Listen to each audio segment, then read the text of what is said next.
When I was making plans to take this trip, my thoughts were nowhere near, going to visit any tourist attractions. I mean, my idea was 100% solidly behind family genealogy, retracing my ancestors' roots.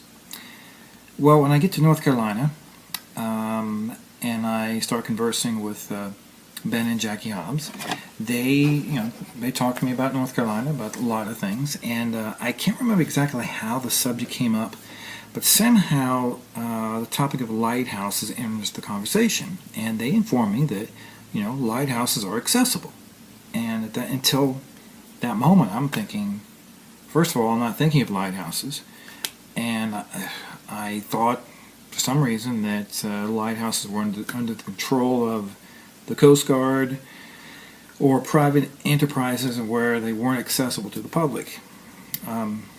I have been interested in lighthouses, I would have to say, ever since I remember, I think it was 2001 when I walked into this Christian bookstore, and there was this painting of Thomas Kincaid, and it was a scene of a lighthouse along the shoreline, and there was the ocean coming, against the shore, and it captivated me, and I'm like, man, I would love to see all those lighthouses, just to be able to take a trip and go from one lighthouse to the next to see every single one. But I didn't think it was possible. Well, they informed me that there in North Carolina it was. So it was the first Wednesday of my stay that I decided to take the entire day and just head east. They tell me the ocean was about an hour from where they lived, and so I just get on the highway, start heading east, and at that time I had no idea what the Outer Banks was.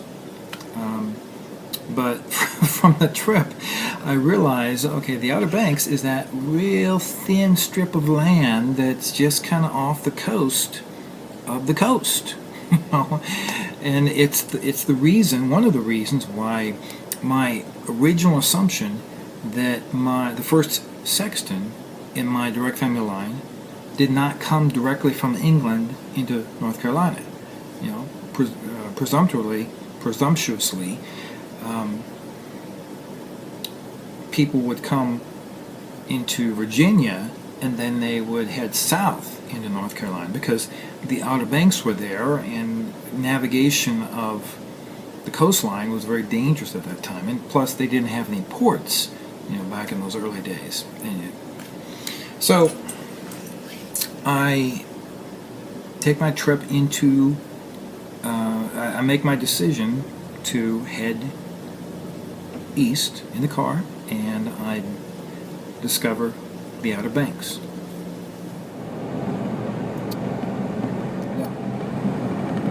Well, I'm in North Carolina, and I'm headed toward Kitty Hawk, North Carolina, and eventually down to Cape Hatteras. I don't know what this stretch of road is, but it's that thin stretch of, I guess you might say they're islands, just off the coast of North Carolina. And this is, gosh, I don't even know what highway this is. I want to say 158, but I turned off of it. I think this is Ocean Boulevard, maybe. But I think just around this corner, I'm going to be going over water. So far, up to this point, there have been trees on both sides where I couldn't see any of the ocean or any of the water that's surrounding both sides. Just a hop, skip, and jump away. East 158, so I still am on 158. Now I'm going to be going over water just coming up here, and I guess the ocean will be on one side, and Currituck Sound, part of the Pasquotank River Basin, Wright Memorial Bridge, and of course I don't have this set up to where it shows water. So, before I made it to any of the lighthouses, I had to stop at Kitty Hawk, North Carolina. However, how many of you were aware that the Wright Brothers and their historic flight, which is the field you're seeing right now, it didn't occur in Kitty Hawk, North Carolina. It occurred in a place called Kill Devil Hills.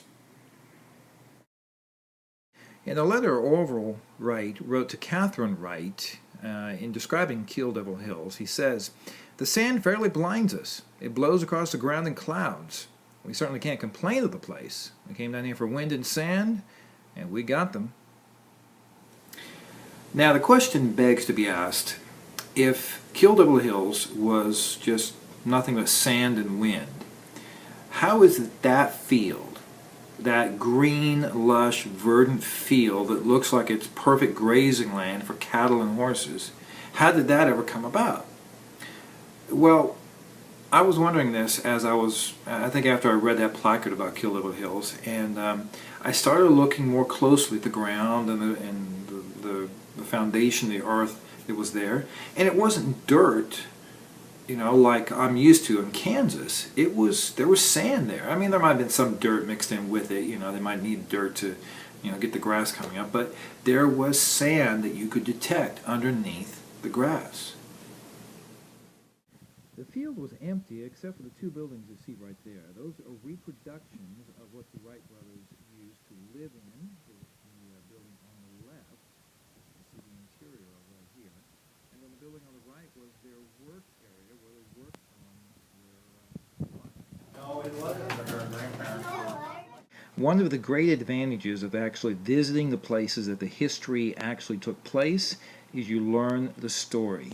There wasn't just one flight, there were 4 flights. And the field is marked by these stone markers that say how long the flight lasted, when it took place, who the pilot was, and the distance.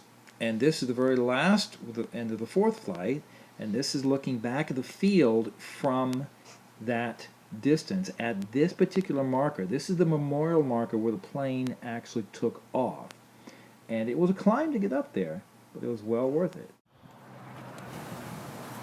This is the view atop the memorial from which is there. It marks the spot from which the Wright Brothers plane or flyer, I believe they call it a flyer, took off.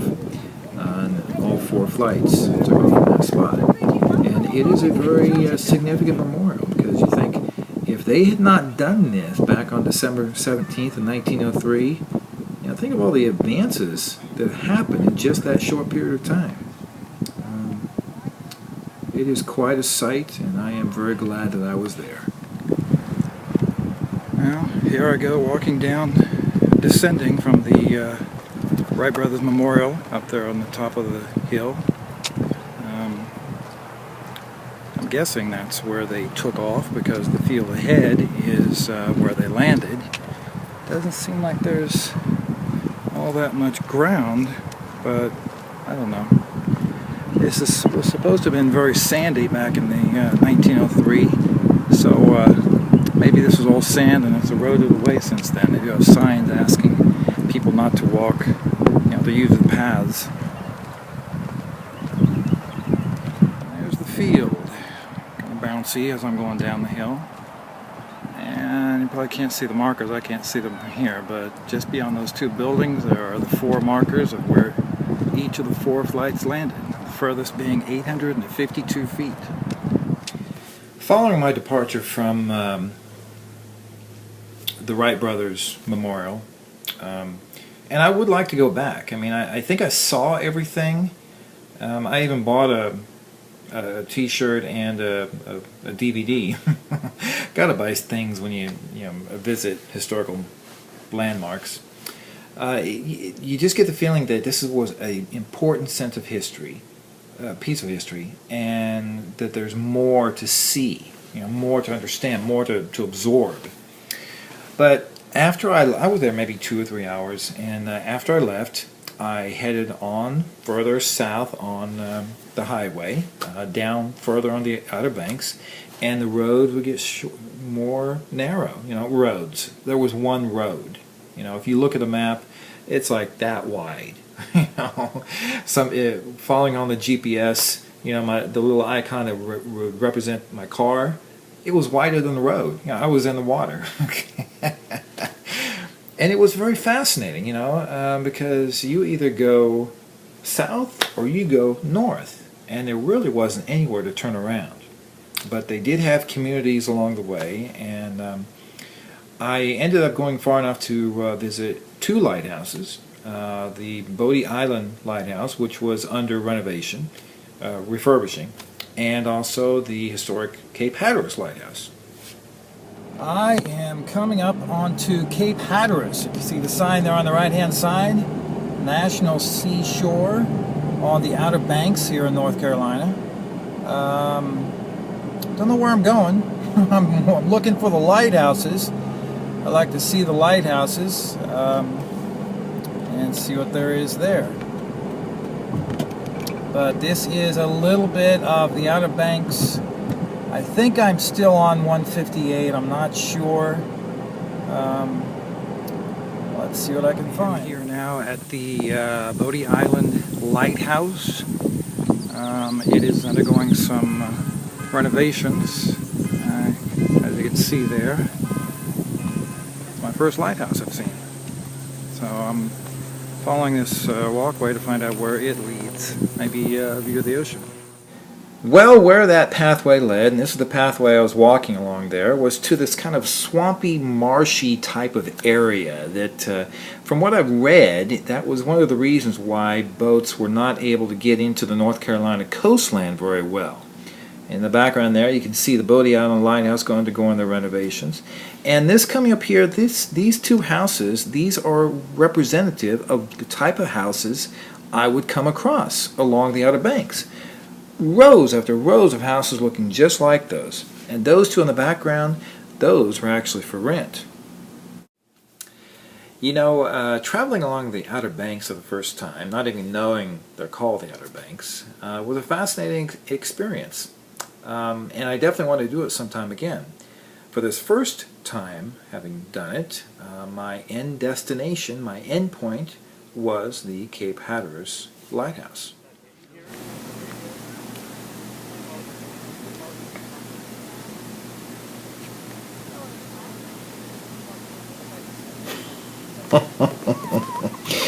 Why I did that, I just don't know. I mean, it just doesn't make any sense why I would turn the iPad and then start recording sideways like this.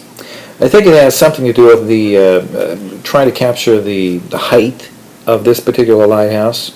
This is the Cape Hatteras Lighthouse, but I think they actually call it the Cape Hatteras Light Station.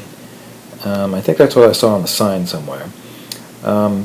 When I was there, unfortunately, they closed it down because they heard thunder in the area, and they had to, whenever they hear thunder, they have to close it down for 30 minutes. This here is the original location for the Cape Hatteras Light Station.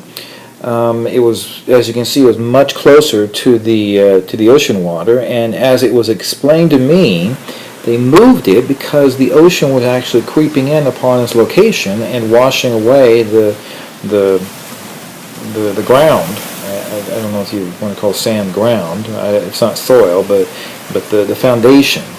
And they knew if they didn't move it, eventually the lighthouse, which you can see right there, that's where they moved it to, would be washed away into the ocean. And it makes you wonder, you know, are the people of a century from now, I mean, is the ocean going to creep in so much a century from now that they might have to move it again? I guess none of us will be around to find out.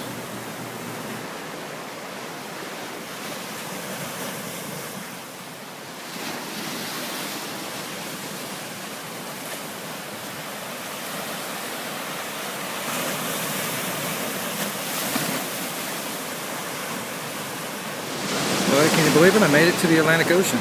That's it right behind me. And right across from me is where the old Cape Hatteras Lighthouse used to stand. They moved it. I don't understand why. Let me see if I can maneuver this around. Right there in the background is the lighthouse, and right there is where it used to stand.